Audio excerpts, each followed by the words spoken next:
ম্যাচটা শেষমেশ পরিত্যক্তই হয়ে গেল। চট্টগ্রামে যে ধরনের বৃষ্টি হয়েছে বা হচ্ছে, সেখানে ম্যাচ হওয়ার আসলে কোনো রকম সম্ভাবনাই ছিল না। তবুও আমরা আশায় বুক বেঁধেছিলেন সমর্থকেরা। যদি বৃষ্টি থামে, চট্টগ্রামের আউটফিল্ড সে আশার পারদ লম্বা করেছিল।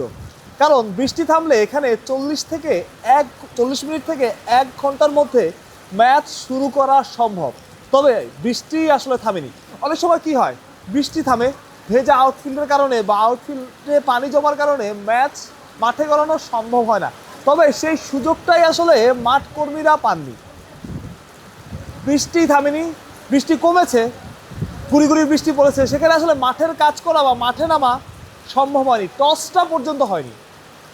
সময় মতোই ক্রিকেটাররা মাঠে এসেছেন। নিউজিল্যান্ড দলকে আমরা ইনডোরে অনুশীলনও করতে দেখেছি, কিন্তু যে ম্যাচটা হওয়ার কথা ছিল সেটা আর হয়নি। 3:10 পর্যন্ত বা 3:10-এর মধ্যে যদি খেলাটা শুরু হতো তাহলেও 20 ওভারের ম্যাচ হতো। ওই 3:10-এর পর থেকে আসলে ওভার কমা শুরু হয়েছে এবং একটা সময় বলা হচ্ছিল যে 4:40-এ আম্পায়াররা দেখবেন মাঠ 5:16-র মধ্যে খেলা শুরু হলেও সেখানে 5 ওভারের একটা ম্যাচ হওয়ার সম্ভাবনা আছে।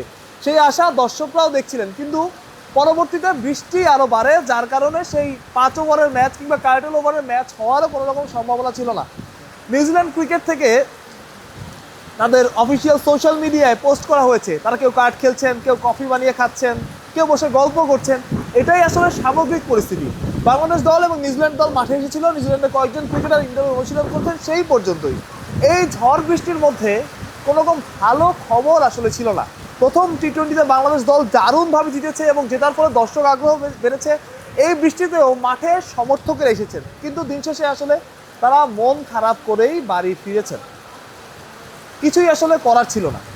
তারা ভেবেছিলেন শেষ টি-20টা দেখবেন, প্রথম টি-20তে বাংলাদেশ ভালো খেলেছে, মাঠে বসে বাংলাদেশ দলকে সমর্থন দেবেন। তারা বৃষ্টিতে ভিজেছে, অপেক্ষা করেছে, কিন্তু শেষমেশ আর খেলাটা হয়নি।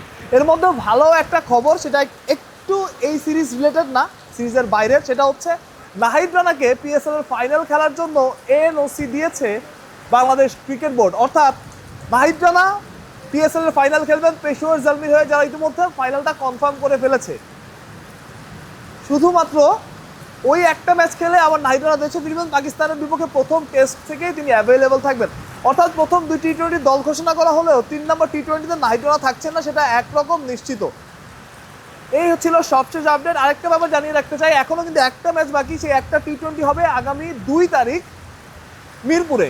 আশা করছি সেই ম্যাচে বৃষ্টি হবে না এবং দারুণ একটা ম্যাচ হবে এবং অবশ্যই বাংলাদেশ দল সেই ম্যাচটাতে জয়লাভ করবে। প্রত্যয় বিডি ক্রিক টাইম, চট্টগ্রাম।